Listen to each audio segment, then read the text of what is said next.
ನನಗೆ ಯಾಕೆ ಸ್ವಾಮಿ ಇವನಿಗೆ ಹಿಂಸೆ ಕೊಟ್ಟು ನಮ್ಮನ್ನು ಇದು ಮಾಡ್ತೀರಿ ನೀವು? ನಾನು ಏನು ಮಾಡಲಿ ಹೇಳಿ? ನನಗೆ ಜೀವ ಹೋಯ್ತು. ನನಗೆ ಹಿಂಗಾದ್ರೆ ನನಗೆ ಭಯ, ಜೀವ ದಡ ನನಗೆ ಧೈರ್ಯ ಇಲ್ಲ, ನನಗೆ ಜನ ಸಪೋರ್ಟ್ ಇಲ್ಲ.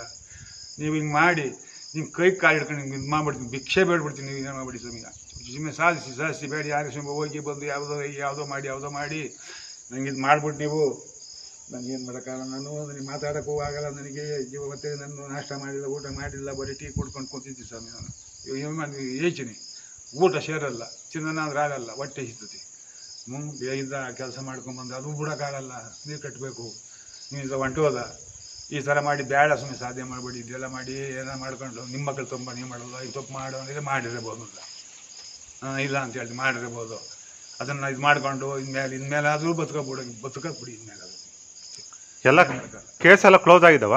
ಕೇಸು ಸ್ವಾಮಿ ನಮ್ಗೆ ಏನು ಎಲ್ಲ ಜನ ಗೊತ್ತಿಲ್ಲ. ನಮಗೆ ನಾನೇನು ಕೇಸು ಪಾಸು ಆಡೋಲ್ಲ. ಬೆಳಿಗ್ಗೆ ವ್ಯವಸಾಯ ಆರಂಭ, ಮನೆಯದು ಅದು ನನಗಿದೆ ಬೇಜಾನು ಇದೆ. ಅದು ಇದ್ದೇ ಇರ್ತದೆ ಕೆಲಸ. ನನಗೆ ಒಬ್ಬ ಏನು ಮಾಡಲಿ? ತೋಟ ಈ ತೋಟ ಅದು ಮಾಡೋದು ಇದು ಮಾಡೋದು. ಇವ್ನು ಓದೋನು ಕರ್ಕೊಂಡು ಹೋಗ್ತಾರೆ, ಯಾರೋ ಒಂದು ಬಂದು ಮಾಡ್ತಾನೆ. ಅದರಿಂದ ಕೇಸ್ ಅವಂತೇನೋ ಯಾರೋ ಮಾತಾಡಿ ಅವನು ಹೇಳ್ತಾನೆ ಎಲ್ಲ ಆಗೋಗಿಂದ 5, 6, 7, 8 ಕೇಸು ಹಿಂಗೆಲ್ಲ ಮಾಡಿಬಿಟ್ಟವರಲ್ಲ. ಎಲ್ಲ ವಜಾ ಆಗೋಗೋದು ಕೇಸೆಲ್ಲ ಎಲ್ಲ ಇವನಲ್ಲಿ ಆಗೋ ಕೇಸು. ಯಾಕೆ ಈಗ ನೆಮ್ಮದಿ ಇಲ್ವಾ ಮಗಂದು ಈ ಥರ ಆಗಿರೋದು? ನೆಮ್ಮದಿ ಎಲ್ಲ ಥರ ಎಲ್ಲಿ ನೆಮ್ಮದಿ ಇದೆ?